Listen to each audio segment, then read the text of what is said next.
اعوذ باللہ من الشیطان الرجیم بسم اللہ الرحمن الرحیم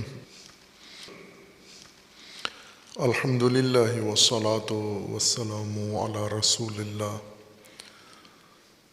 وآلہ آل اللہ واللعنۃ الدائمۃ علی اعدائہم اعداء اللہ من یوم عداوتہم الی یوم لقاء اللہ عباد اللہ اوصیکم ونفسی بتقوی اللہ اتقوا اللہ فإن خیر الزاد التقوی۔ بندگان خدا، آپ سب کو اور اپنے نفس کو تقوی الہی کی وصیت کرتا ہوں، تقوی الہی کی نصیحت کرتا ہوں، تقوی الہی کی جانب دعوت دیتا ہوں اور تاکید کرتا ہوں کہ اپنی زندگی تقوی کے مطابق بسر کریں، تقوی کے زیر سایہ زندگی گزاریں، تقوی کی بنیاد پر نظام زندگی قائم کریں۔ تقوی انسانی زندگی کی حفاظت کی تدبیر ہے۔ خالق حیات نے زندگی کے بعد اور ہدایت حیات انسانی کے بعد حفاظت حیات انسانی کا اہتمام آئین وحی میں فرمایا ہے اور اس کا عنوان تقوی قرار دیا ہے۔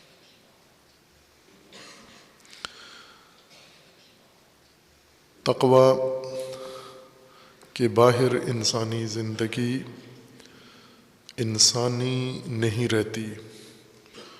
تقوی کے بغیر انسان کے تنفس میں فرق نہیں پڑتا، سانسیں جاری رہتی ہیں، لیکن تقوی کے بغیر انسانیت ختم ہو جاتی ہے، درندگی آ جاتی ہے، توحش آ جاتا ہے، شیطنت آ جاتی ہے، اور ہر وہ روپ انسانی زندگی پر طاری ہو جاتا ہے جو غیر انسانی ہے، اور موجودہ انسانی نسل اس بات پر گواہ ہے۔ سابقہ بھی یہ شہادتیں انسانی زندگی میں موجود رہی ہیں کہ انسانوں کے اندر درندگی اور شیطنت نے غلبہ پایا ہے، انسانیت ختم ہوئی ہے، اور آج کا انسان اس آفت میں دوسری نسلوں سے زیادہ مبتلا ہے، باوجود اس دعویٰ کے کہ ترقی یافتہ انسان ہے، ترقی پذیر انسان ہے، مترقی زمانے میں ہے، ٹیکنالوجی کے زمانے میں ہے، علوم میں کافی پیش رفت کر چکا ہے، ایجادات و کشفیات فراوان کر چکا ہے، لیکن انسانیت کے باب میں کوئی قدم نہیں اٹھایا بلکہ انحطاط اور زوال کا شکار ہے۔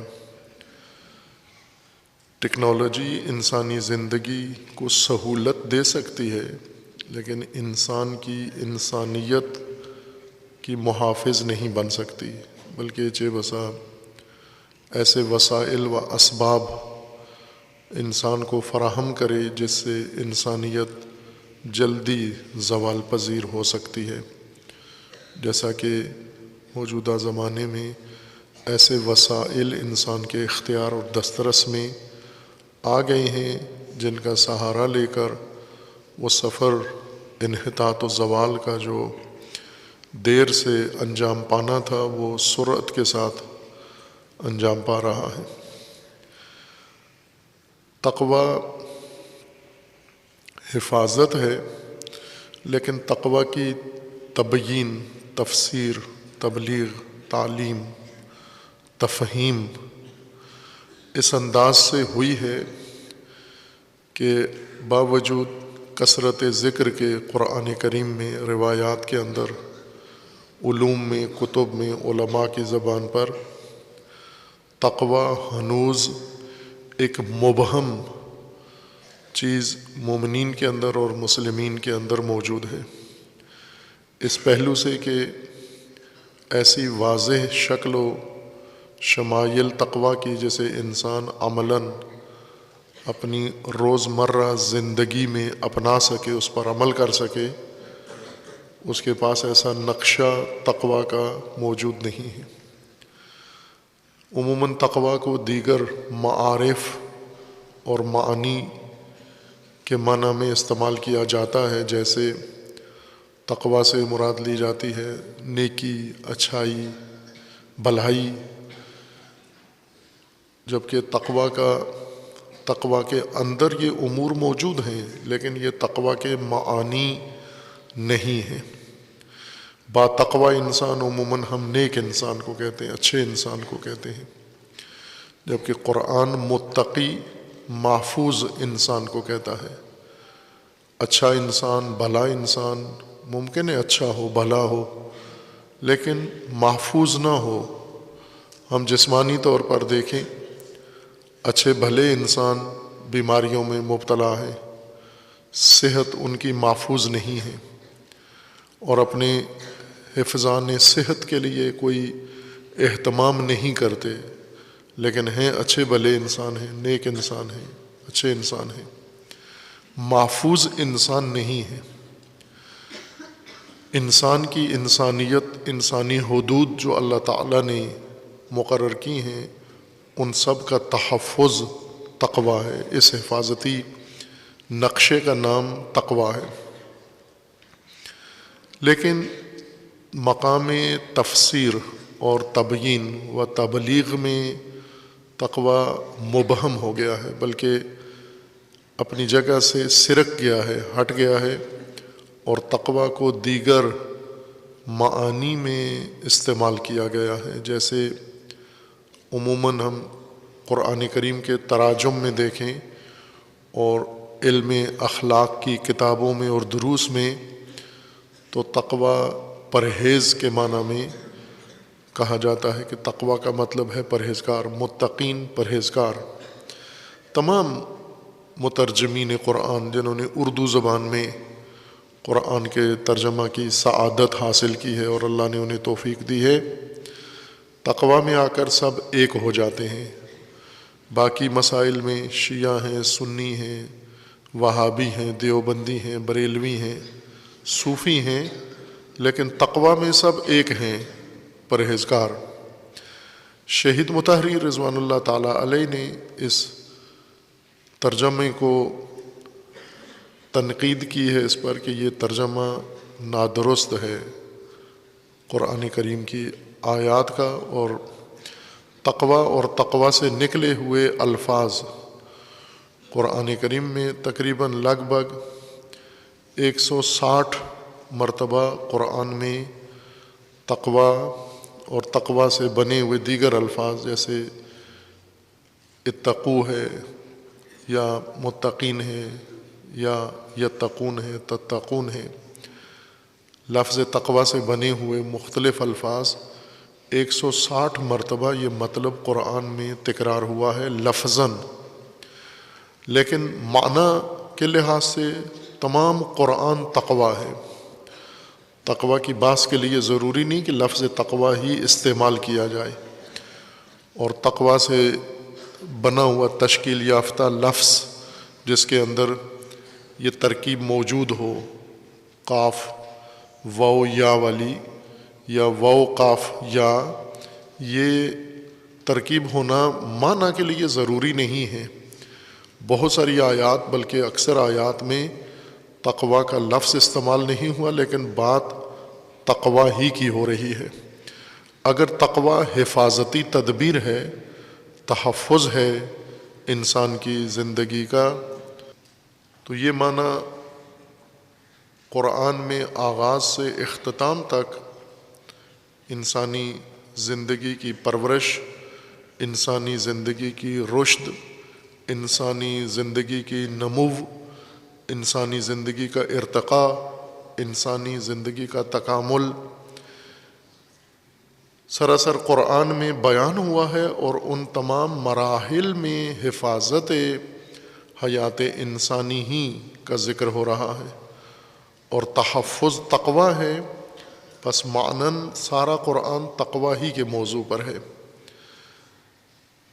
لیکن لفظی طور پر اتنا تکرار قرآن کریم میں 160 مرتبہ کے لگ بھگ خداوند تبارک و تعالیٰ نے اسے لفظاً قرآن میں ذکر کیا ہے، یہ اس بات کی گواہی اور دلیل ہے کہ تقوی ہدایت انسانی کے لیے دین کے بنیادی اصلی موضوعات میں سے ہے۔ لیکن پہلے اس کو سمجھ لیں معنی کیا ہے اس کا۔ جیسے اشارہ ہوا تھا کہ اس کا معنی مجموعی طور پر اگر قرآن کریم کے تمام آیات کو جہاں تقوی کا لفظ استعمال ہوا ہے ان کو مد نظر رکھیں تو خود قرآن کا بھی یہی فرمانا ہے کہ تقوی کا مطلب حفاظت ہے، لغت میں بھی تقوی کا یہی معنی ہے۔ تمام ائمہ لغت نے تقوی کا معنی حفاظت اور صیانت کیا ہے، کسی نے پرہیزگاری، ڈر اور خوف نہیں کیا، اور ترجموں میں یہی 3 معنی تکرار ہو رہے ہیں۔ اتقوا اللہ، اللہ سے ڈرو، اللہ کا خوف کرو اور بچو۔ اتقو یعنی بچو یا پرہیز کرو، متقین پرہیزگار، اور اتقو ڈرو، خوف کھو۔ جبکہ لغت میں جب جاتے ہیں، خواہ وہ لغات قرآن کا محور ہو یا عمومی لغت عرب میں، اس لفظ کا مطلب ہوتا ہے حفاظت۔ لیکن اب یہ ایک الگ بات ہے کہ پرہیز کیسے داخل ہو گیا معنی کے اندر۔ شہید مطہری نے اس کو خوبصورتی سے ذکر کیا ہے، اور خوف اور ڈر تقوی کے معنی میں کیسے شامل ہو گیا۔ بعض دیگر علماء نے اس کا تجزیہ تحلیل کیا ہے کہ ڈر کیوں تقوی کے معنی میں آ گیا ہے یا خوف کیوں آ گیا ہے۔ چونکہ حفاظت کے لوازمات میں سے بعض اوقات خوف یا پرہیز آ جاتا ہے، لوازمات میں سے ہے، معنی نہیں ہے، معنی کا لازمہ ہے۔ یعنی جہاں معنی ہوگا، لازمہ اس صفت کو کہتے ہیں کہ جہاں پر موصوف ہو یہ صفت وہاں خود آ جاتی ہے تعلق کی وجہ سے، رابطے کی وجہ سے، اور وہ صفت جو موصوف کو ترک نہ کرے، ساتھ رہے اس کے، اس کو لازمہ کہتے ہیں۔ لازم جڑی ہوئی چیز، متصل چیز، جدا نہ ہونے والی چیز۔ انسان بعضوں کے اس طرح قریب ہوتے ہیں جنہیں ملازم کہا جاتا ہے۔ ہم ملازم کا مطلب نوکر کرتے ہیں، ملازم نوکر کو نہیں کہتے، ملازم ساتھی کو کہتے ہیں، ایسا ساتھی جو جدا نہ ہو۔ لیکن عموماً نوکر یا وہ طبقہ جو خدمات انجام دیتا ہے، یہ عموماً ساتھ رہتے ہیں، اس وجہ سے ان کو ملازم کہا جاتا ہے۔ ملازمت کا مطلب نوکری نہیں ہے، ساتھ ہے، ایسا ساتھ جو جدائی اور فراق میں تبدیل نہ ہو۔ جہاں پر شخص ہے، دوسرا ساتھی اس کا وہیں پر اس کے ہمراہ نظر آتا ہے۔ اسی طرح معانی کے کچھ لوازمات ہیں، یعنی ایسی صفات ہیں جو بعض اوقات ان کے ہمراہ ہوتی ہیں، اور ان میں سے حفاظت کے لوازمات میں سے ڈر، خوف اور پرہیز کو قرار دے کر اور معنی کی جگہ پر لا کر بٹھا دیا گیا ہے۔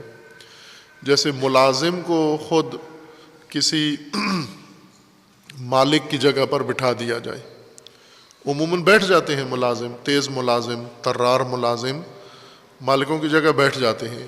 اسی طرح صفات بھی کبھی موصوف کی جگہ بیٹھ جاتی ہیں جا کر۔ کب بیٹھ جاتی ہیں؟ انسان کے ذہن میں، چونکہ صفات و موصوف اور معانی یہ انسان کے اذہان ہیں، انسان کے استعمالات ہیں اور زبانیں ہیں۔ اگر کسی قوم کو موصوف معنی، جو اصلی معنی ہے موصوف، اس کی اہمیت نہ ہو، اس سے سروکار نہ ہو، اس کو توجہ نہ کرتے ہوں اور ساری توجہ لوازمات پر رکھتے ہوں، تو پھر موصوف آہستہ آہستہ ختم ہو جاتے ہیں، ذہنوں سے نکل جاتے ہیں، اور وہ الفاظ صفات کے لیے استعمال ہونا شروع ہو جاتی ہیں۔ جب موصوف سے غفلت برتی جائے، موصوف کے متعلق گفتگو نہ کی جائے، موصوف کو اہمیت نہ دی جائے، موصوف کو ضرورت میں نہ لایا جائے، تو صفات موصوف کی جگہ آ جاتی ہیں۔ لیکن جہاں پر موصوفات، وہ معانی جن کی یہ صفات ہیں، وہ موصوف خود اہمیت والے ہوں، وہاں پر لوازم معانی کی جگہ نہیں بیٹھتے، ملازم مالکوں کی جگہ نہیں بیٹھتے۔ جہاں پر مالک خود متحرک ہوں اور خود ذمہ دار ہوں، وہاں ملازمین کو اس مسند پہ نہیں آنے دیتے جو مختص ہے مالک کے لیے۔ لغات میں ہوتا ہے، جیسے یہ بات بھی میری خواہش ہے، ابھی سے نہیں، بہت دیرینہ ہے، کہ ہم اپنی علمی کاوش اور تبلیغی اور جو بھی توفیقات اللہ تعالیٰ کی جانب سے ہیں، اس کا ایک حصہ مختص کریں ہم اردو زبان کے ساتھ۔ اردو زبان کے فروغ کے لیے، اردو زبان کی تکمیل کے لیے، اردو زبان کے اوپر، چونکہ اردو ہماری زبان ہے لیکن ختم ہو گئی ہے۔ اردو دان طبقہ پاکستانی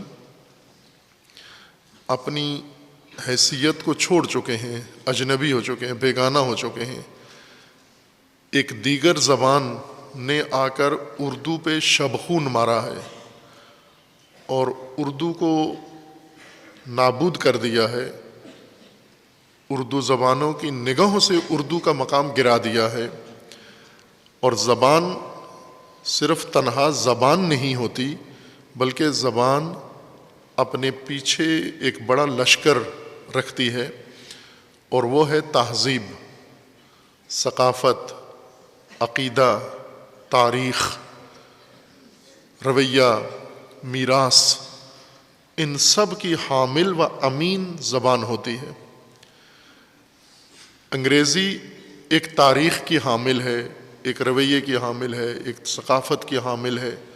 جہاں انگریزی جاتی ہے اپنا لشکر، اپنی اولاد ساتھ لے کے جاتی ہے۔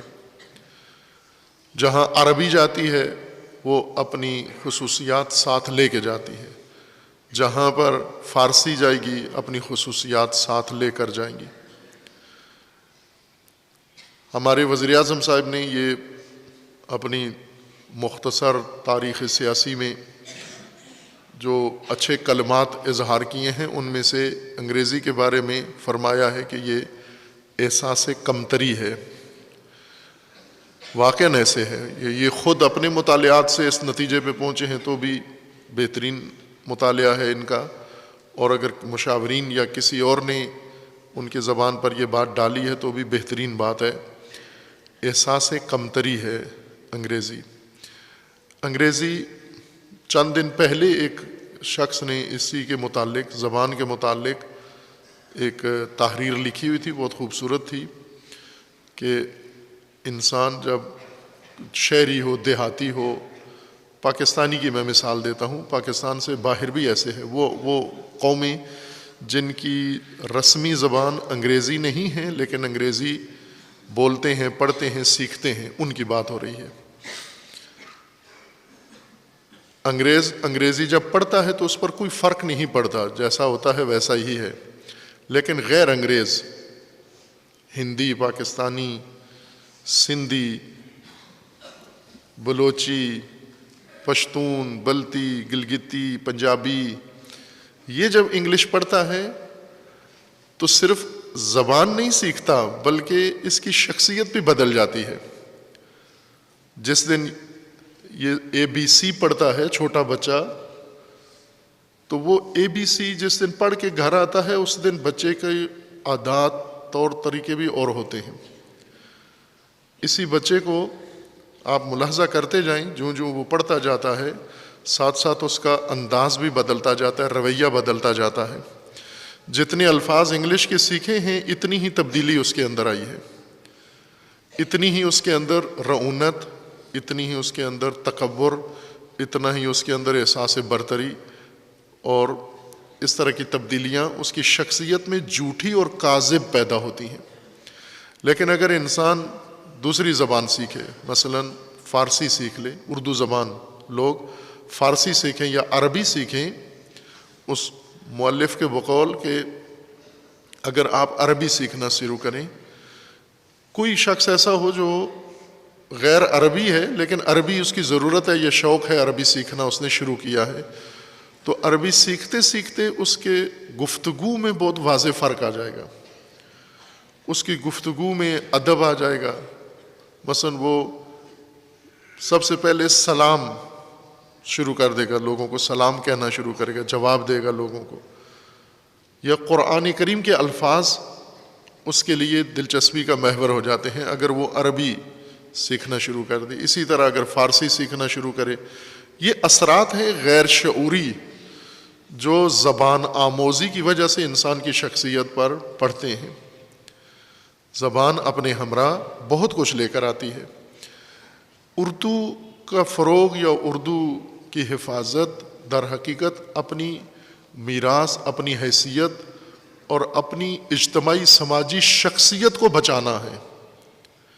اس کو فقط ایک ادبی مشغلہ نہ سمجھیں، بلکہ اردو کی حفاظت پاکستانیت کی حفاظت ہے، اردو کی حفاظت اپنی تہذیب کی حفاظت ہے، اردو کی حفاظت اپنے کلچر کی حفاظت ہے، اپنی تاریخ کی حفاظت ہے۔ اس لیے یہ ایک اہم فریضہ ہے، باب ہے کہ ہم اس زبان کو محفوظ رکھیں اور اردو کو اہمیت دیں ہم۔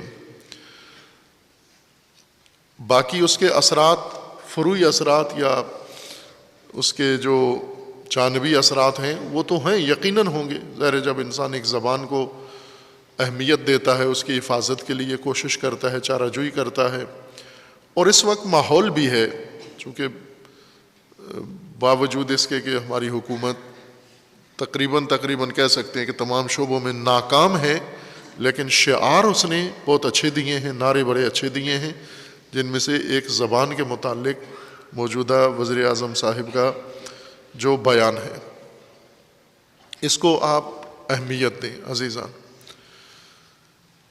قرآن کریم میں خداوند تبارک و تعالیٰ نے انسانی زندگی کے تحفظ کے لیے تدبیر مقرر فرمائی ہے۔ یہ تدبیر جب ترجمہ ہوئی ہے تو غلط ہو گئی ہے، اس کا معنی پرہیز ہو گیا ہے، اس کا معنی حفاظت کا معنی پرہیز، حفاظت کا معنی ڈر، حفاظت کا معنی خوف۔ کیوں ہوا ہے؟ چونکہ یہ بعض استعمالات میں حفاظت کے لوازمات ہیں، اور لوازمات کب غالب آ جاتے ہیں؟ جب ملزوم ضعیف ہو جائے، کمزور ہو جائے۔ جب ملزوم کی طرف توجہ کم ہو تو لازم زیادہ نمایاں ہو جاتا ہے۔ اس لیے لوازمات ملزومات کی جگہ پر آ کر بیٹھ جاتے ہیں، یا جیسے میں نے کہا صفات موصوفات کی جگہ پر آ کر بیٹھ جاتی ہیں، یا مثال دی ملازم ساتھی کو کہتے ہیں، لیکن پاکستان میں اردو میں، پنجابی میں اور پاکستان اردو سے جڑی ہوئی زبانوں میں ملازم نوکر کو کہتے ہیں، ہے معنی اس کا ساتھی ہے۔ اور کبھی یہ ملازم مالک کی جگہ پر بیٹھ جاتا ہے، کب؟ جب مالک سست ہو، مالک ضعیف ہو، مالک توجہ نہ کرے اور اس کا اپنے امور پر پورے طریقے سے احاطہ نہ ہو تو ملازمین کا احاطہ ہو جاتا ہے۔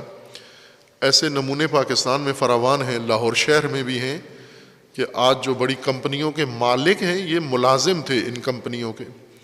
مالک مر گیا اور اس کے بیٹے آئے، وہ صرف عیاشی میں رہے، بیرون ملک سیر و سپاٹے میں لگے رہے، عورتوں کے ساتھ مصروف رہے، شراب نوشی و عیش و کباب میں مصروف رہے۔ ملازمین نے وہ ساری کمپنی اب ہتھیا لی، یا جائز طریقے سے یا ناجائز طریقے سے۔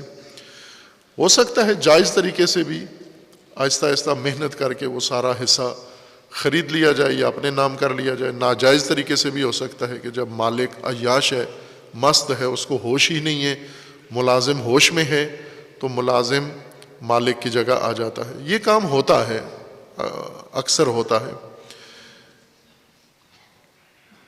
اب چونکہ حفاظت زندگی جو اصل معنی ہے تقویٰ کا، یہ مورد توجہ ہوگا، اہمیت ہوگی، مد نظر ہو، نصب العین بنے کہ ہم نے اپنی زندگی کی حفاظت کرنی ہے، انسانی زندگی کی، پھر ہمیں تقویٰ کی ضرورت محسوس ہوتی ہے۔ اور چونکہ یہ حفاظت مد نظر نہیں تھی، لہذا علماء جب قرآن یا روایات کے ترجموں میں آئے یا تفسیر و درس میں آئے، بنیاد موجود ہونے کے باوجود اس کا معنی پرہیز اور ڈر اور خوف کرتے گئے۔ یہ اپنی جگہ علیحدہ بات ہے، یہ زبان شناسی اور لغت شناسی کی بات ہے کہ تقویٰ کا معنی حفاظت سے پرہیز تک کیسے پہنچ گیا، اور تقویٰ حفاظت اور صیانت سے ڈر اور خوف تک کیسے پہنچ گیا۔ یہ اساتید، ادبیات کے اساتید اور طلاب کی دلچسپی کا مضمون ہے، اور چونکہ ہماری ہدایت کا مضمون ہے، قرآن سے تعلق رکھتا ہے، عام مومنین کی دلچسپی کا بھی ہونا چاہیے مضمون کہ یہ کیوں ہوا، یہ تحریف ہوئی ہے تقویٰ کے معنی میں کیوں ہوئی، کیا عوامل اور کیا اسباب باعث بنے۔ نتیجہ یہ ہوا کہ آج جب قرآن کریم میں بنیادی مطلب ہدایت ذکر کی جاتی ہے تو ہم سادہ سا معنی کر کے گزر جاتے ہیں۔ 160 مرتبہ تقویٰ قرآن میں استعمال ہوتا ہے، اور 160 دفعہ ہم بالکل بے اعتنائی کر کے اور بے توجہی کے ساتھ اس 160 مرتبہ قرآن کے اس مطلب سے گزر جاتے ہیں۔ ترجموں میں بھی، تفسیر میں بھی، تدریس میں بھی، تعلیم میں بھی، یا ڈر معنی کر کے یا پرہیز معنی کر کے چلے جاتے ہیں کہ قرآن میں جب خداوند تبارک و تعالیٰ کا فرمانا ہے کہ یہ متقین ہے، یہ قرآن ہدن للمتقین، پرہیزکاروں کے لیے قرآن ہدایت ہے۔ پرہیزکار کون ہیں؟ یہ جو کھانے پینے میں پرہیز کرتے ہیں، بول چال میں پرہیز کرتے ہیں، اٹھنے بیٹھنے میں پرہیز کرتے ہیں، ان کے لیے قرآن ہدایت ہے۔ جو پرہیز نہیں کرتے ان کے لیے نہیں، ان کے لیے قرآن ہدایت نہیں ہے، چونکہ وہ پرہیز نہیں کرتے۔ قرآن متقی یعنی محفوظ، جس نے اپنی زندگی کو محفوظ بنا لیا ہے، تقویٰ کا لباس پہن لیا ہے، تقویٰ کی تدبیر اپنی زندگی پر لاگو کر دی ہے اور نافذ کر دی ہے، اپنی مکمل زندگی پر، نہ فقط زبان، گفتگو یا اپنی ذات۔ انسان کی زندگی کی وسعت بہت زیادہ ہے، پہلے بھی اشارہ کیا ہے انسان شناسی کی بحث میں، انسانی زندگی کی وسعت کہاں تک ہے، اس ساری زندگی کا تحفظ تقویٰ کے رہین منت ہے۔ اب ہم ایک ایک کر کے ان آیات کو، یعنی ایک نئی فصل در حقیقت اور بڑی اہم اور بنیادی فصل تقویٰ کی اب شروع ہو رہی ہے۔ ابھی تک ان خطبات میں تقویٰ کے متعلق جو فصول بیان کی ہیں یہ قرآنی فصول ہیں، قرآن کریم نے تقویٰ کے یہ مختلف پہلو ذکر فرمائے ہیں، وہ سب در حقیقت تمہید ہیں اس مطلب کو سمجھنے کے لیے جو اب اس آغاز ہو رہا ہے جس فصل کا، جس میں اللہ تعالیٰ کا حکم ہے، فرمان ہے۔ ابھی تک جو آیات ہم نے تقویٰ کی ملاحظہ کی ہیں ان میں تقویٰ کے عوامل، تقویٰ کے اسباب،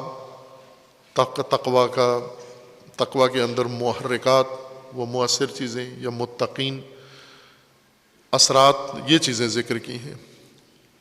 اس بات کو سمجھنے کے لیے کہ قرآن کریم میں خداوند تبارک و تعالیٰ نے تکراراً کثرت کے ساتھ حکم دیا ہے، تقویٰ کا فرمان دیا ہے، امر کیا ہے، اتقو امر ہے، فرمان ہے۔ حکم میں اللہ نے بندوں سے کچھ طلب کیا ہے، حکم کا مطلب یہی ہوتا ہے امر کا، کہ اللہ نے اپنے بندے سے کچھ طلب کیا ہے۔ جیسے اقیم الصلاۃ امر ہے، اقیم الصلاۃ میں اللہ نے کیا طلب کیا ہے؟ ہم عموماً کہتے ہیں نماز، نہ، اقیم الصلاۃ میں اللہ نے اقامت الصلاۃ طلب کیا ہے، نماز نہیں، اقامت الصلاۃ، اقامہ نماز، اقامہ صلاۃ اللہ نے طلب کیا، چونکہ اقیمو امر ہے، صلاۃ امر نہیں ہے، اقیم الصلاۃ، اقامہ کریں نماز کو۔ خوب اب ہم نماز تو پڑھتے ہیں، یہ دیکھیں کہ جو اللہ نے طلب کیا تھا وہ ہم نے پیش کیا ہے، انجام دیا ہے۔ اللہ نے اقامت الصلاۃ کا فرمان دیا ہے، تو ہم نے نماز تو پڑھ دی ہے، لیکن اقامہ ہے اس کے اندر، اقامت الصلاۃ اس پر تطبیق کرتا ہے۔ یہ جو ہم کرتے ہیں عمل انجام اقامت الصلاۃ ہے۔ اگر تو ہے یہ اقامت الصلاۃ ہے، نور علی نور، بہترین اطاعت ہے، اور خداوند تعالیٰ اجر دے جو امر الہی کو بجا لاتے ہیں، اقامت الصلاۃ کرتے ہیں۔ لیکن اگر نہیں ہو رہا، اللہ نے کچھ اور کہا ہے، ہم کچھ اور کر رہے ہیں، اللہ تعالیٰ کا فرمان اقامت الصلاۃ ہے اور ہم ایک مخصوص انداز سے نماز پڑھ دیتے ہیں، جیسے ہم کہتے ہیں اقامہ نہیں پڑھتے ہیں نماز، ہم نماز پڑھنے کا تو نہیں کہا گیا، اقامت الصلاۃ ہے، تو اس کو سمجھنے کی ضرورت ہے۔ اسی طرح ایتاء الزکوٰۃ ہے، ایتاء الزکوٰۃ، زکوٰۃ اللہ تعالیٰ نے امر کیا ہے ایتاء الزکوٰۃ کا۔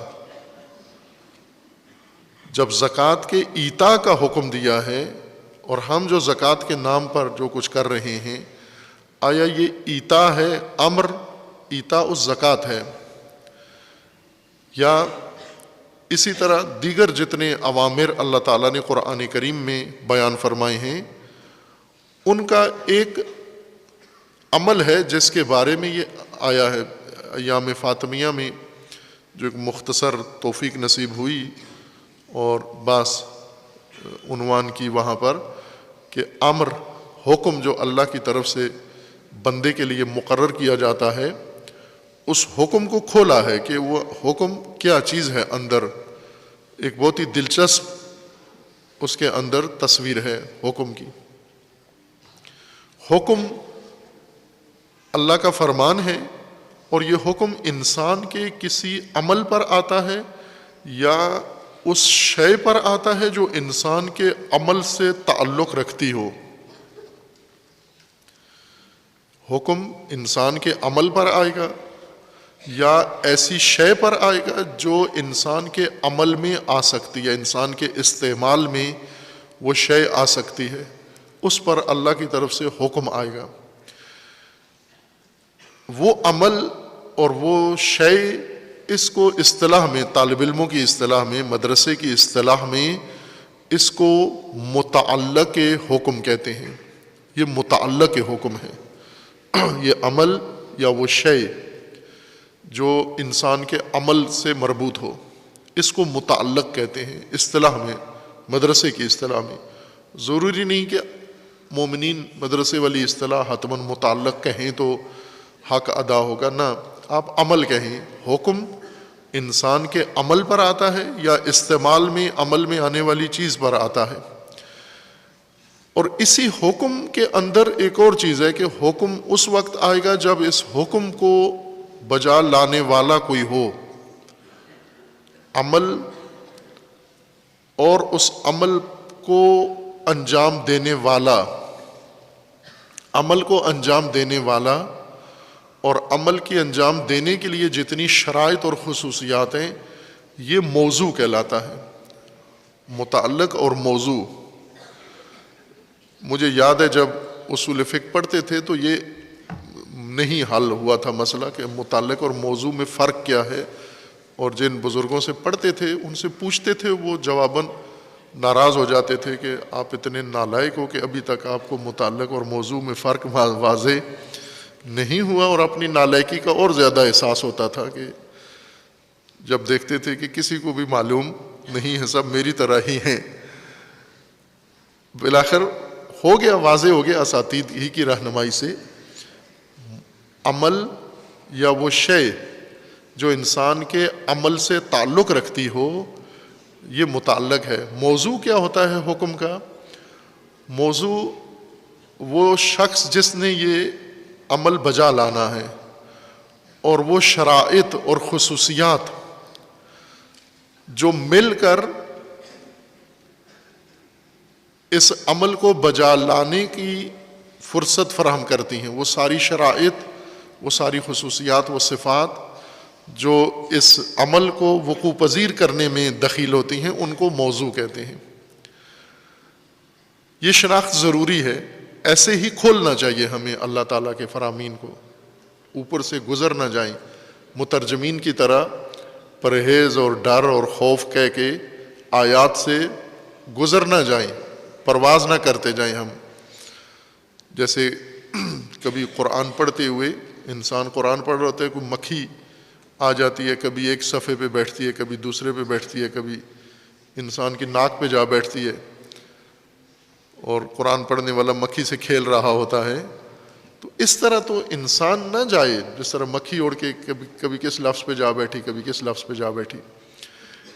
انسان کو یہ سارے الفاظ کھولنے ہیں، تبیین، قرآن کو بیان چاہیے، بیان کھولنا، وضاحت، استدلال نہیں چاہیے، قرآن کو بیان چاہیے، تبیین چاہیے۔ یہ کھولیں قرآن، تبیین کریں، حکم جو بھی حکم ہے اس کو کھولیں، اور اس کی ہر چیز الگ الگ رکھیں۔ حکم کیا ہے، حکم کا متعلق کیا ہے، حکم کا موضوع کیا ہے، حکم کے اندر دخیل جتنی چیزیں ہیں وہ ساری وضاحت ہونی چاہیے۔ تقوی حکم ہے اللہ تعالیٰ کا، اتقو۔ پہلی آیا جو قرآن کریم میں خداوند تبارک و تعالیٰ نے حکم و فرمان تقوی کے متعلق ذکر فرمائی ہے، آیا 24 ہے سورہ مبارکہ بقرہ میں، فَإِن لَمْ تَفْعَلُوا وَلَن تَفْعَلُوا فَاتَّقُوا النَّارَ الَّتِي وَقُودُهَا النَّاسُ وَالْحِجَارَةُ أُعِدَّتْ لِلْكَافِرِينَ۔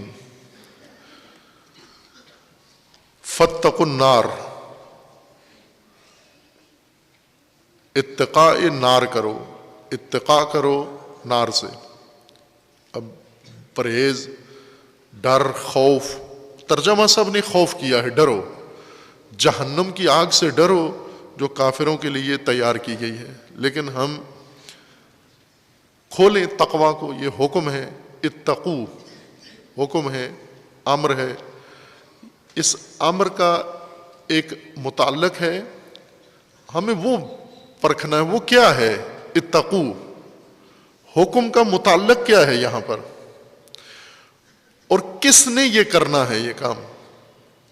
اس حکم کو بجا لانے میں شرائط، خصوصیات، صفات کون کون سی ملحوظ اللہ تعالیٰ نے رکھی ہیں، چونکہ حکم بناتے وقت، حکم کو ایجاد کرتے وقت، یہ خود چونکہ یہ خواتین میں خطبہ فاطمیہ تشریح ہو رہا تھا، تو ان سے پوچھا کہ یہ حکم کہاں بنتا ہے، کس جگہ بنتا ہے، وہاں انہوں نے صحیح جواب دیا تھا۔ اور امید ہے کہ مردوں کو بھی پتہ ہوگا کہ حکم کہاں بنتا ہے۔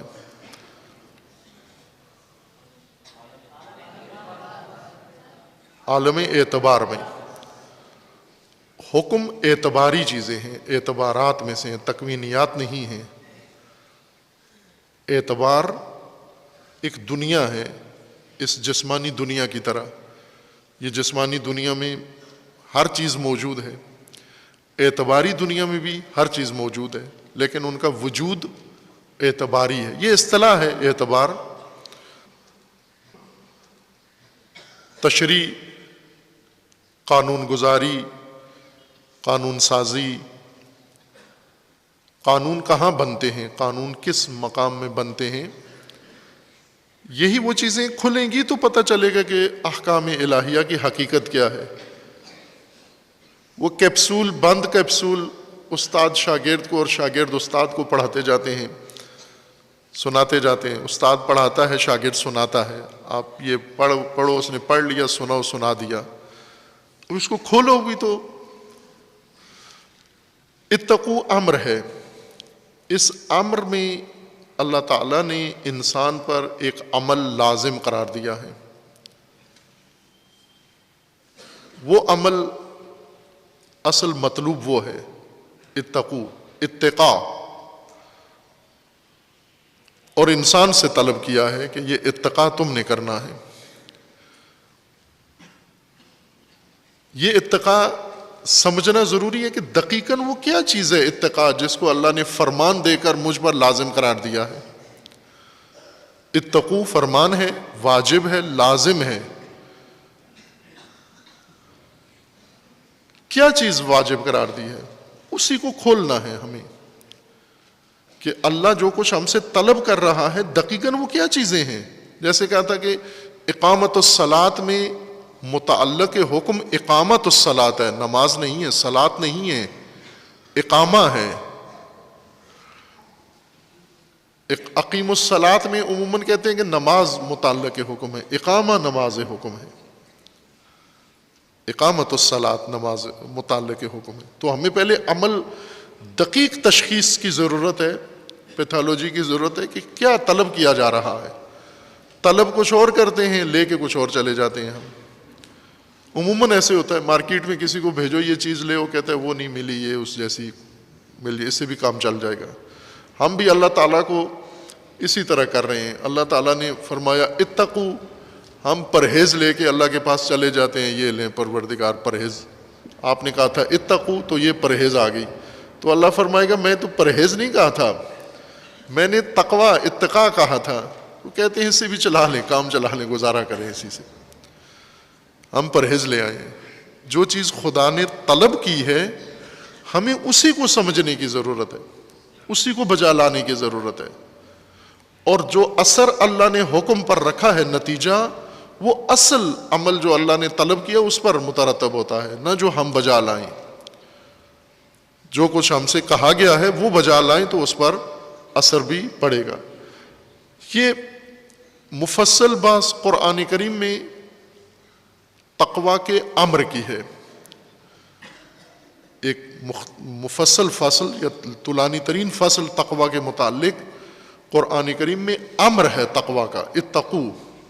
یہاں ہم ایک ہی مرتبہ اس کو حل کر لیں کہ طلب کیا جا رہا ہے، پھر ہم اس کو عمل کریں اور اس کے متعلقات کے ساتھ. جیسے یہاں اس آیہ کریمہ میں ہے اتقوا النار، ترجمہ کرتے ہیں آگ سے بچو، جہنم سے. دوسری آیت میں آگے آ جاتا ہے اور سب سے زیادہ ہے اتقوا اللہ، اللہ سے بچو. کیونکہ دونوں جگہ اتقو امر ہے، اتقوا النار، اتقوا اللہ. یہاں اور ترجمہ کرتے ہیں، وہاں اور ترجمہ کر دیتے ہیں. اتقوا النار، اللہ سے بچو، یہ ترجمہ کریں گے. آگ سے بچو چلو کسی حد تک فٹ ہو جاتا ہے، لیکن جب اتقو اللہ کے ساتھ جڑ جائے گا پھر کیا کریں گے ترجمہ اس کا؟ اتقوا اللہ، اتقوا النار. دونوں کا وزن، دونوں کا لہجہ ایک جیسا ہے. وہاں پر خوف، اللہ سے ڈرو. اتقوا النار جب آتا ہے کہتے ہیں آگ سے بچو، اتقوا اللہ، اللہ سے ڈرو. جبکہ دونوں میں اللہ نے آپ سے نہ ڈر مانگا ہے اور نہ بچنا مانگا ہے. اللہ تعالیٰ نے آپ سے تقوی مانگا ہے، اتقاء مانگا ہے. تو آپ کو پہلے مشخص ہونا چاہیے کہ مجھ سے طلب کیا جا رہا ہے. ڈر طلب کیا جا رہا ہے کہ میں ڈر جاؤں یہاں، یا پرہیز مانگی جا رہی ہے؟ پرہیز اور ڈر نہیں مانگا جا رہا، ایک تیسری چیز آپ سے طلب کی جا رہی ہے. اس لیے ضروری ہے اس کو سمجھنا. خداوند تعالیٰ ہمیں توفیق دے انشاءاللہ قرآن کے معارف کو اور تقوی کو سمجھیں ہم اور اس پر عمل پیرا ہوں انشاءاللہ. اعوذ باللہ من الشیطان الرجیم، بسم اللہ الرحمن الرحیم. انا اعطیناک الکوثر فصل لربک وانحر ان شانئک هو الابتر.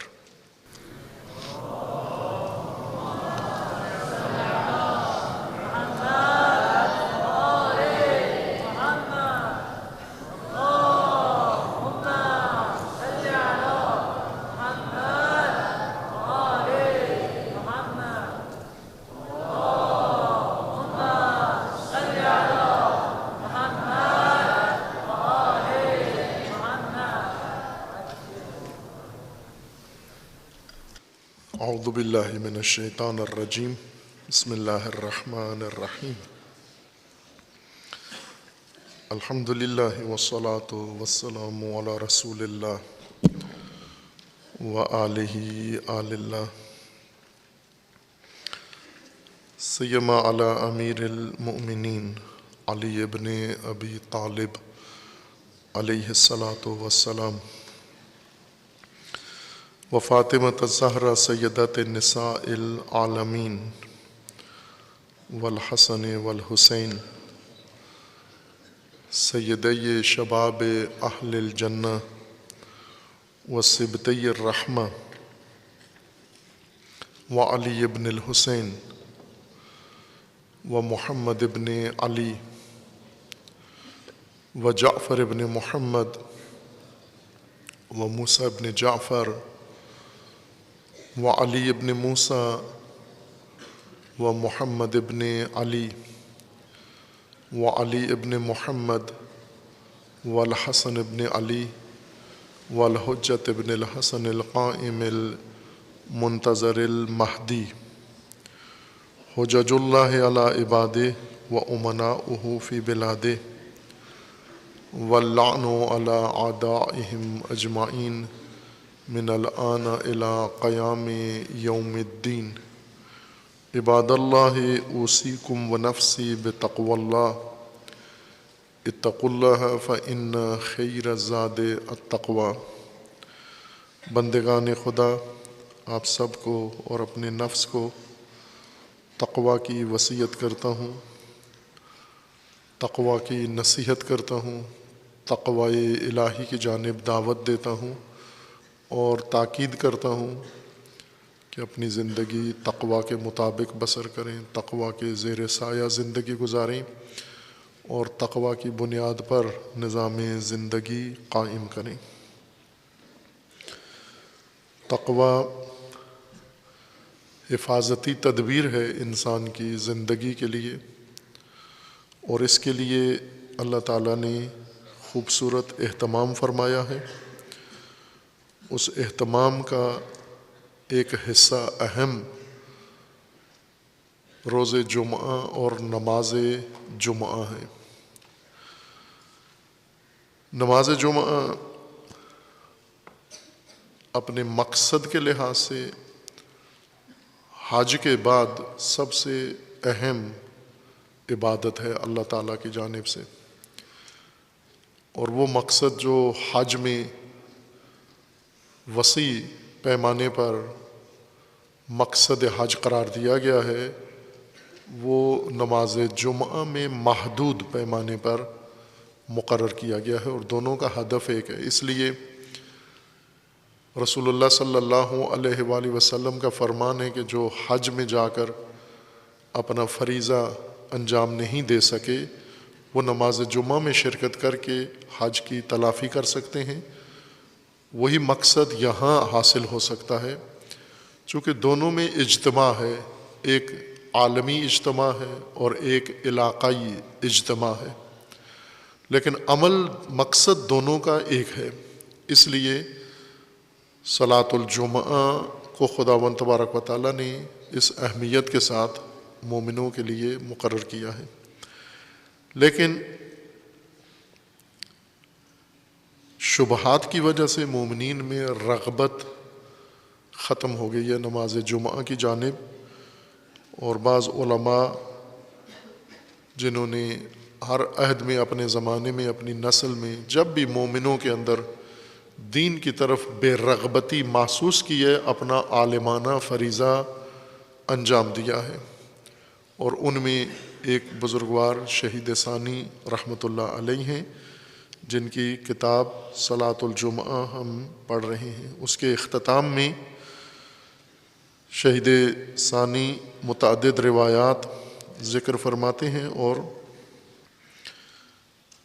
ان روایات کو بیان فرمانے کے بعد ایک روایت دیگر یہ ہے، وَعَنْ أَبِي بصیر قال سمعت ابا جعفر علیہ السلام، امام محمد باقر علیہ السلام سے یہ روایت ذکر فرماتے ہیں، اور راوی ابی بصیر ہیں۔ یقول ما طلعت الشمس بیوم افضل من یوم الجمعہ، امام باقر علیہ السلام فرماتے ہیں کہ سورج کے طلوع سے جو دن پیدا ہوتے ہیں ان میں جمعہ سے زیادہ بڑا افضل دن کوئی اور نہیں ہے۔ اگر آپ متفق ہوں امام باقر علیہ السلام کے ساتھ تو، اگر امام باقر علیہ السلام سے اتفاق نظر نہیں ہے تو پھر تو تاکید بے فائدہ ہے، لیکن اگر مانتے ہیں امام باقر علیہ السلام کے فرامین کو، تشخیص کو اور ان کے دین کو، تو ان کا یہ فرمانا ہے کہ اللہ تعالیٰ نے روز جمعہ سے بڑا دن پیدا نہیں کیا، سورج طلوع نہیں ہوتا ایسے دن کے لیے جو جمعہ سے افضل ہو۔ وفی معناہ اخبار کثیرہ دلت علی انہ افضل الایام مطلقہ۔ شہید اس روایت کی تشریح میں فرماتے ہیں کہ اس بارے میں اور بھی روایات ہیں متعدد جن کا یہ فرمانا ہے کہ روز جمعہ یوم الجمعہ مطلقہ افضل ہے۔ مطلقہ یعنی نہ کسی خاص پہلو سے، مطلقہ یوم الجمعہ تمام ایام اللہ پر، تمام ایام پر، لیالی پر فضیلت رکھتا ہے۔ وقد وردت ایضا بأن الصلاة اليومية من بین العبادات بعد الایمان افضل مطلقہ۔ روایات کے اندر ہے کہ نماز یومیہ، یہ 5 نمازیں صبح، ظہر، عصر، مغرب اور عشاء، ایمان کے بعد سب سے افضل عمل مطلقہ نماز یومیہ ہے۔ 5 نمازیں جو روزانہ پڑھتے ہیں ہم، یہ سب سے افضل ہیں۔ وَنَاهِيكَ فِيهِ بِمَا رَوَاهُ مُعَاوِيَةُ بْنُ وَهْبٍ فِي الصَّحِيحِ قَالَ سَأَلْتُ أَبَا عَبْدِ اللَّهِ عَلَيْهِ السَّلَامَ عن افضل ما يتقرب به العباد الى ربهم واحب ذلك الى الله عز وجل ما هو۔ معاویہ ابن وہب امام صادق علیہ السلام کے شاگردوں میں سے ہیں، یہ شخص راویوں میں سے ہیں۔ یہ پوچھتے ہیں، فرماتے ہیں کہ روایت بھی صحیح ہے، صحیح و سند ہے، سند کے لحاظ سے معتبر ہے۔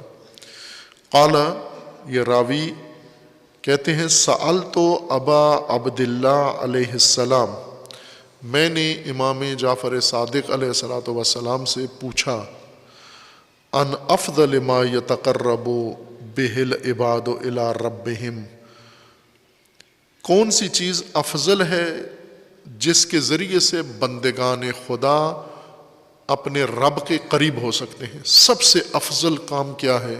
بڑی پتے کی بات پوچھی اس نے امام صادق علیہ السلام۔ اگر آج کی نسل امام صادق کی شاگرد ہوتی تو امام صادق سے پوچھتے کہ چھٹی کب ہے،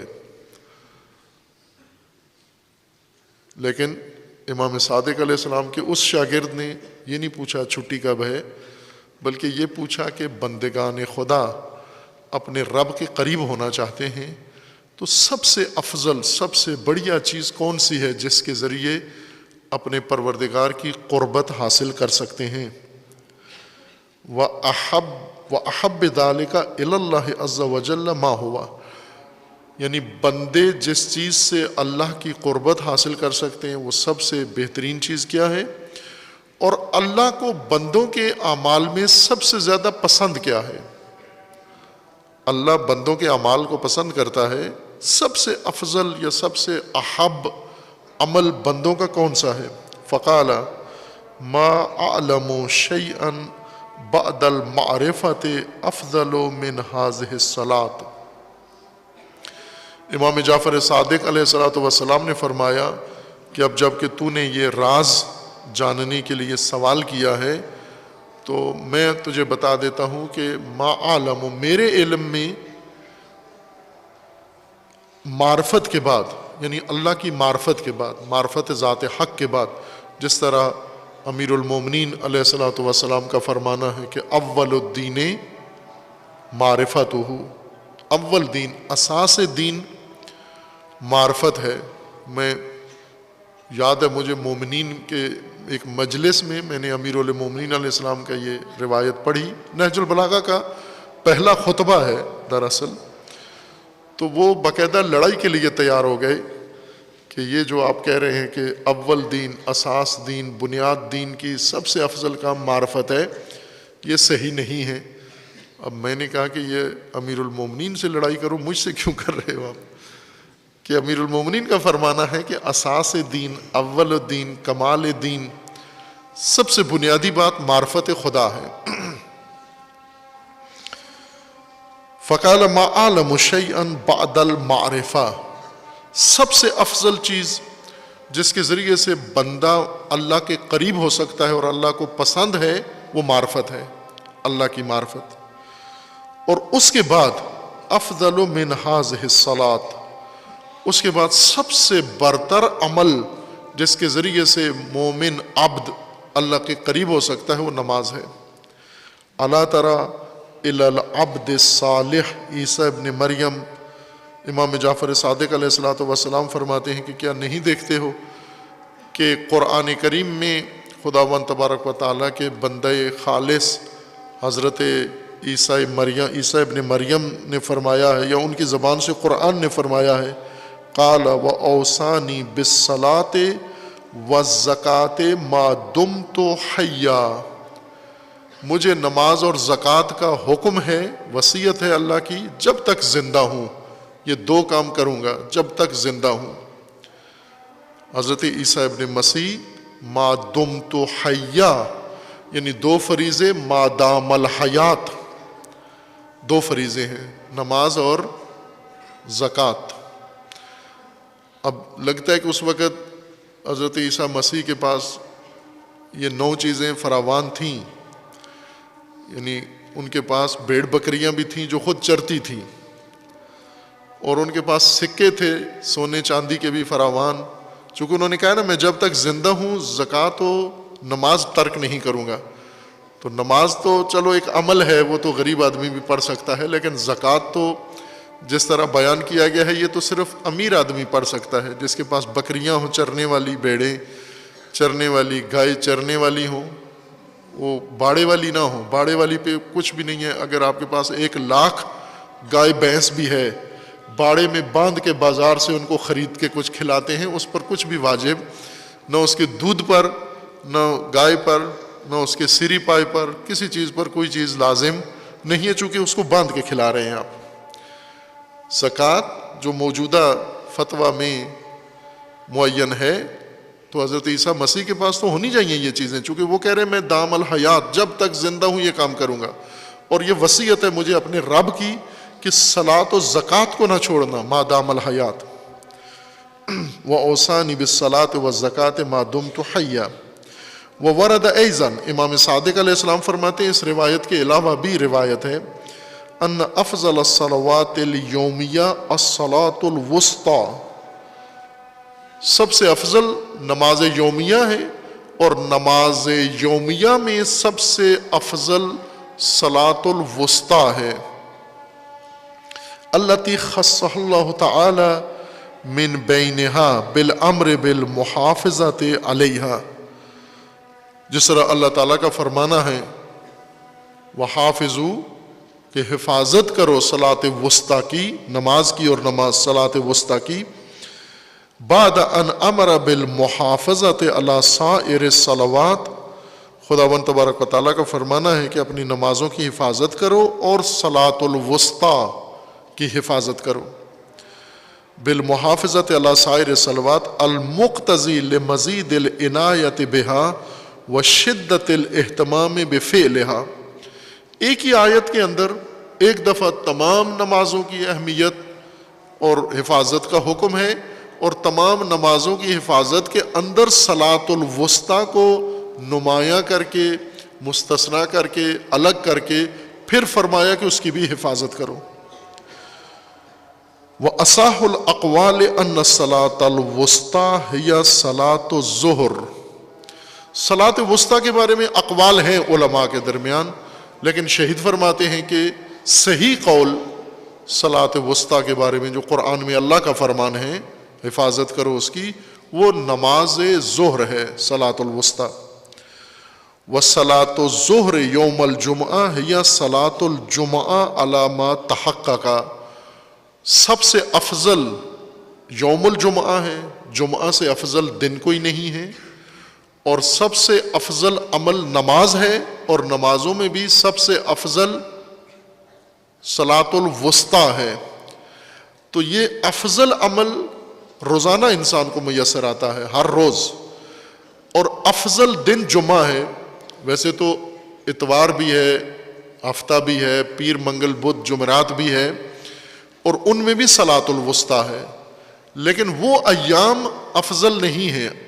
یوم افضل جمعہ ہے، اور جمعہ کے اندر افضل صلاۃ ظہر کی جگہ جمعہ ہے۔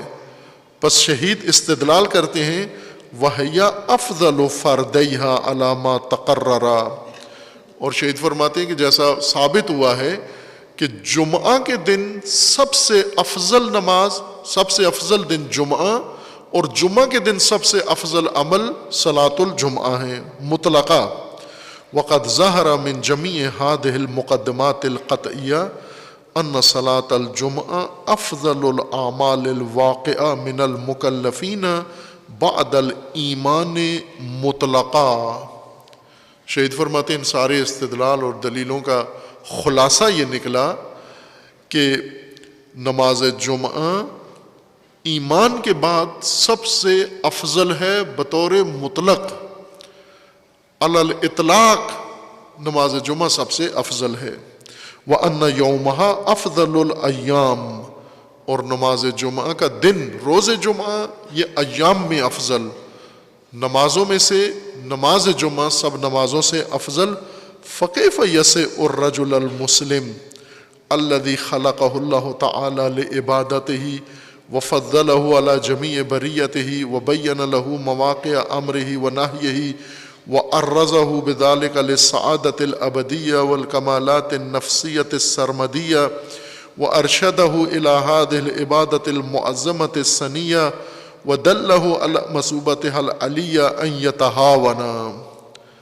اب فرماتے ہیں دیکھ خدا کیسے ممکن ہے ایک مسلمان کے لیے یہ درد، اب پہلے دلیلیں تھیں اب درد، کہ جب حکم یہ ہے، قرآن یہ فرما رہا ہے، رسول اللہ یوں فرما رہے ہیں، ائمہ اہل بیت یوں فرما رہے ہیں، اس سب کے بعد کیسے فرض کیا جا سکتا ہے کہ ایک مسلمان انسان جس کو اللہ تعالیٰ نے اپنی عبادت کے لیے خلق کیا ہے اور اس کو برتری دی ہے تمام باقی کائنات پر، اور اس کے لیے دین نازل کیا، امر و نہی کی ہے، اور اس کے لیے سعادت ابدی خداوند تبارک و تعالیٰ نے مقرر کی، اور اس کے لیے کمالات سرمدی اللہ نے مقرر کیے ہیں، اور اس عبادت معظمہ جمعہ جیسی عبادت اس کے لیے عظیم الشان مقرر کی ہے، کیسے ممکن ہے ایسے انسان کے لیے ان یتہاونا بحرمت ھذا اليوم الشریف والزمن المنیف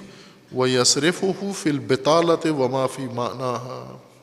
وہ کیسا مسلمان ہو سکتا ہے جو جمعے کے دن جمعے کو کمزور سمجھے، کم سمجھے، توہین کرے جمعہ کے، یتہاونا یعنی جو روز جمعہ کی توہین کرے۔ توہین پاکستانیوں کو پسند نہیں ہے مقدسات کی، اگرچہ خود سب سے زیادہ کرتے ہیں۔ امام شہید ثانی فرماتے ہیں کہ توہین نماز روز جمعہ کیا ہے کہ اس کو عبادت خدا میں صرف نہ کریں، اقامہ نماز جمعہ نہ کریں، مسجد میں نہ آئیں، اور اس کو باقی عاطل باطل کاموں کے اندر صرف کریں۔ یہ توہین کیسے ممکن ہے، ایک مومن سے کیسے تصور کی جا سکتی ہے؟ ان یتہاونا بحرمت ھذا اليوم الشریف، اس شریف باشرف دن کی حرمت کو پائمال کرے، وزمن المنیف، اور اس کو بطالت اور لاہ و لعب میں صرف کرے۔ اب یہ درد ذرا جاری ہے، یہ ایک جملہ نہیں، آگے بھی جملات ہیں، اسے بعد میں انشاءاللہ پیش کریں گے۔ خداوند تبارک و تعالی ہم سب کو فہم دین عطا فرمائے، تفقہ در دین عطا فرمائے۔ خداوند تبارک و تعالی جس طرح سے دین حق ہے اسی طرح سے ہمیں سمجھنے کی توفیق عطا فرمائے، اور ان شعائر الہیہ فرائض دینیہ کو قائم کرنے کی خداوند تعالیٰ توفیق عطا فرمائے۔ دعا ہے پروردگار کی بارگاہ میں، پروردگار تمام مومنین مسلمین کو لباس تقوی عطا فرما، جو مومنین اس دنیا سے رحلت کر گئے انہیں جوار رحمت میں مقام عطا فرما، جو مریض علیل ہیں انہیں شفاء کاملہ نصیب فرما۔ خداوند بحق محمد و آل محمد جو مومنین امت مسلمہ جو اقوام ظلم و ستم کا شکار ہیں ان کو اس ظلم و ستم سے نجات عطا فرما، ان ظالمین کو ظلم سمیت نیست و نابود فرما، مملکت پاکستان کی حفاظت فرما، اس کو اندرونی بیرونی دشمنوں کے شر سے محفوظ فرما، ملک کے ساتھ خیانت کرنے والوں کو رسوا فرما، اپنے ولی حق ولی اللہ العظم اجل اللہ تعالی فرج و شریف کا جلد از جلد ظہور فرما، ہمیں حضرت کے اعوان و انصار میں سے ہونے کی توفیق عنایت فرما۔ اعوذ باللہ من الشیطان الرجیم، بسم اللہ الرحمن الرحیم، قل هو اللہ احد اللہ الصمد لم یلد ولم یولد ولم یکن له کفوا احد۔